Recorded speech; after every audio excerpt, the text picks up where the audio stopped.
what may happen. Today's September 8th, 2024. What may very likely happen. I just came from going to see a lady, a Korean older lady. Well, I don't know, a little older than me.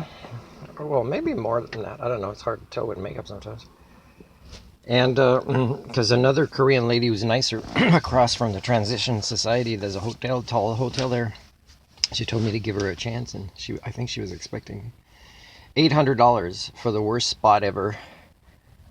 And I don't need sewer because I don't use my toilet bathroom. It's not really convenient anyways. If I did never put water in it, it's not something I'm willing to test or risk needing repair at this time, especially with the cold. And Wi-Fi, she can't guarantee. She said go try it. I said there's a car there though now, so I can't try it with my vehicle. You know, she doesn't care. Somebody handing in her resignation to her while I'm there. And she never lets me ask more than one or two questions. She's like, I'm really busy. And you see these Korean Christian little booklets there, and it reminds me of all the dishonesty and greed and disrespect I got from Koreans that were religious when I was over there, and it's sad. So $800 would be to be parked right by the road, one of the busiest stop signs right above the McDonald's there, where there's a long 11th Avenue comes out of there, and so it's busy all the time. And I'd have to pay for laundry, and there's no showers or bathroom, so it's just to stay in my motorhome where I wouldn't even spend $80 of electricity in there, not even, and it'd be $800, so 10 times more than the price of electricity. I did the more maths, try to plug my floor for the winter. Tomorrow I have a job interview with the human resource of the school district. You don't hear from them at the end of the year, like they don't care to meet you, or when things get desperate at the beginning of the year. Colleges are like this too. They're so not learner-centered, they don't care. They don't care. Send an instructor there, throw one there, move things around. Whether somebody learns something, including instructors or admins, doesn't matter, right? It's just bush through. So the school district, I predict, will very likely make me an offer. I'm gonna not say more than I need in the job interview to get this offer. I'm gonna be keeping my answers short, not showing that I'm a systems thinking, polymath, culture repairing, learning specialist, because that's too much for them. So now, let's say if they say, okay, we'll hire you casual, you'll fill holes here and there. Oh boy. That'd be an easy no, I would say. And the reason that would be an easy no is I have no housing that is affordable, or even if it was, that I'd like, because chances are, like, even the cheapest thing is a horrible living situation, and people think they're doing you a favor. To be super close to people that you don't know how much they might smoke or be loud, to not necessarily be able to connect enough to the Wi-Fi to be able to, those are solvable issues, by the way, to be able to stream a movie just to relax. And so I predict also the school district is very likely going to feel like or think they're doing me a favor. So even if it's a contract and I sign a contract, and they might say, well, okay, we'll fit you there, and once you prove yourself, and for me to prove myself is 2 weeks. You prove yourself to me, I'll prove me to you in 2 weeks. Don't need more than that. You'll see really who I am and what I can do. Because going to 3 months, let's say, and then I see I proved myself in 3 months, and then they're still kind of playing with me, thinking they're doing me a favor. It's sad for the kids to lose me, but I would go. I would go because I know my worth, my value.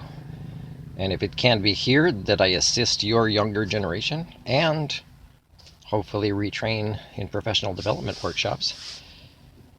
And again, people think you need a teacher certificate to do professional development with people with teacher certificates. And I've said, and I've reposted this memory recently, said you definitely need people without a teacher certificate to give teacher training. You need people with different specialties that can show some of the success I have with the kids to train the staff, because when I have success with the kids, they don't want to know how I did it. I also worry that, let's say they give me an elementary school class that I would do all year round, where I would be the lead, except that if there's assistance for, and I don't mind having a class that maybe is smaller, but maybe with more kids with special needs, I think that'd be a good fit.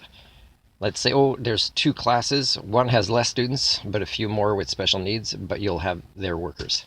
Now, if their workers have seniority and have been locals of Prince Rupert a long time, as if somehow that makes them more knowledgeable about the ways of the world or the human condition or psychological development, is I have to be sure they know, because I've seen people with seniority abuse kids, like at Commission Scolaire des Draveurs, and it breaks my heart when I have to fix what they do, and how they are, almost developmentally disabled. When I ask them questions, hey, what degree do you think I had to have had such success with the kids?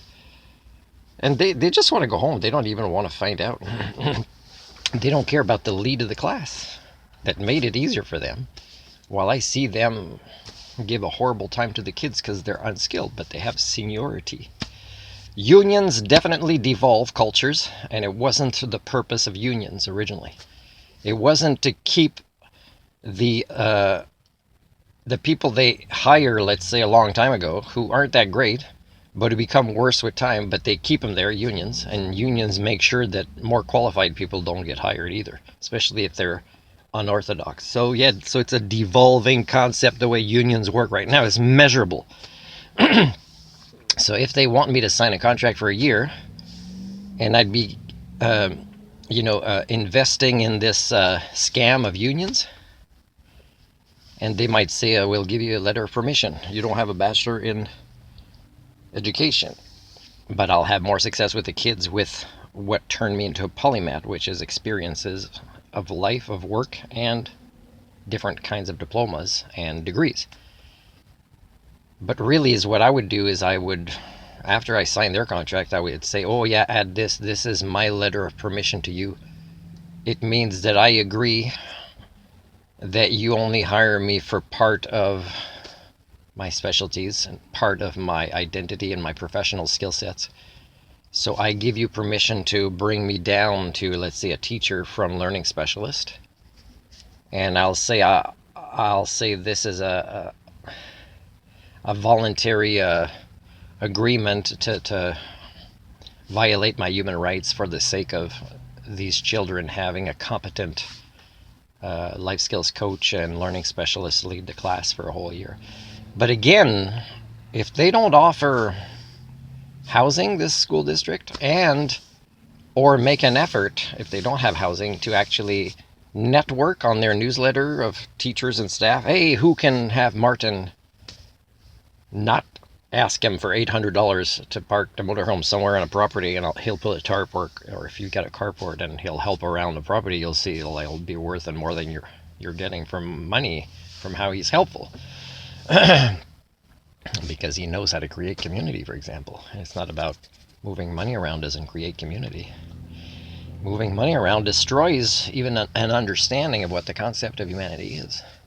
Now, there's a guy that contacted me from here. He saw my ad for a vehicle for sale, my motorcycle, and if he's interested, I would sell it. But again, this is to have income to leave. If I find housing, I would sell this motorhome too, and it's income to leave because it's an evolutionary dead end. Because why would I stay here to have my human rights violated in so many ways? Now, if the people of Badminton here notice I'm not going, and it's not fruitful with the meeting with a lady tomorrow about why I can't take a shower after badminton from 7:30 to 8 p.m. at night, because I would have had to do it at the pool that closes at 8:30. That means I'd have to do 30 minutes of badminton, where I might be coaching people, because I just like helping people. I might not get into a good game. And then what? Go take a shower before it closes in a different building, because it's too hard for them to clean the shower there, open it up to everybody at badminton to use it. Of course, not everybody wants to do it. It's just I need to do it. I don't have a shower elsewhere.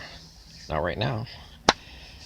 So if people at badminton say, hey, we've seen you at volleyball, then you leave. Or we haven't seen you at badminton.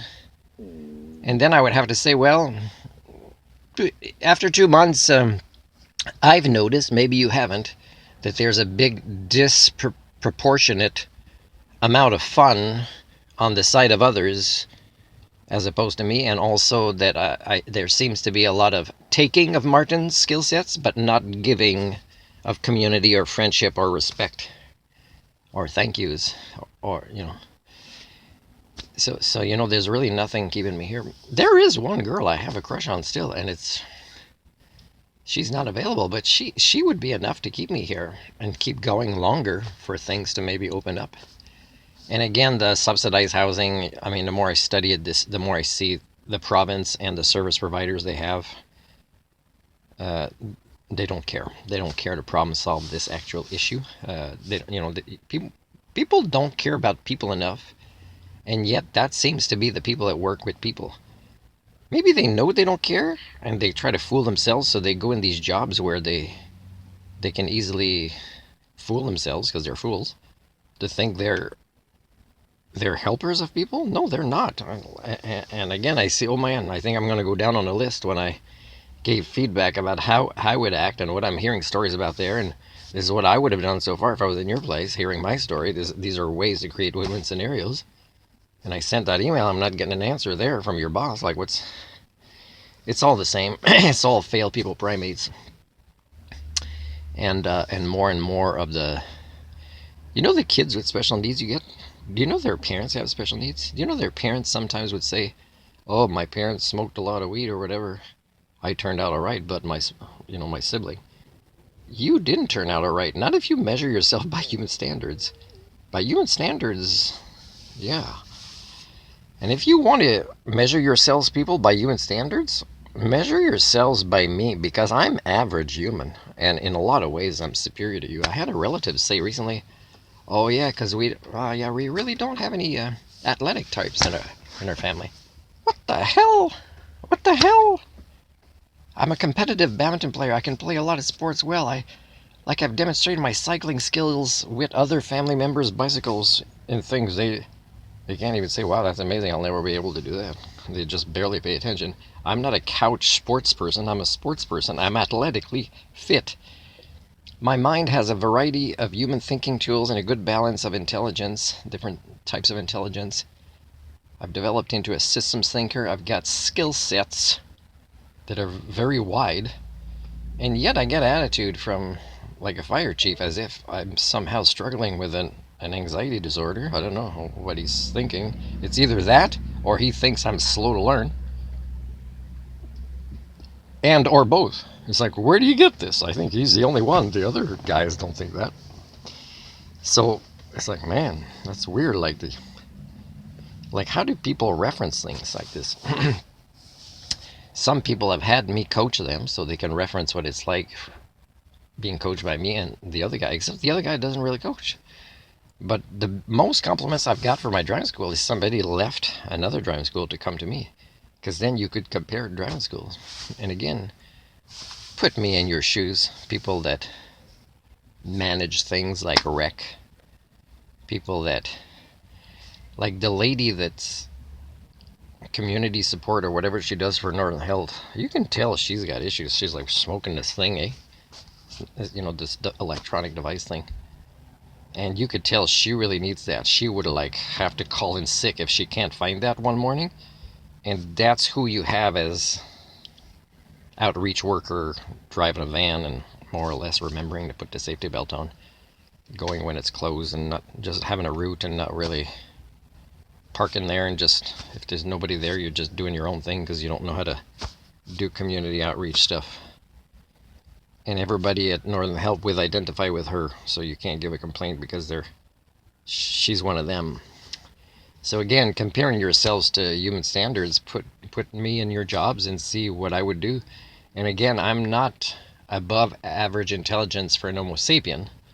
I'm just above most of you as the Homo communia, and that's what's sad, because without that conversation, It's going to be a lot worse for how your kids are going to turn out.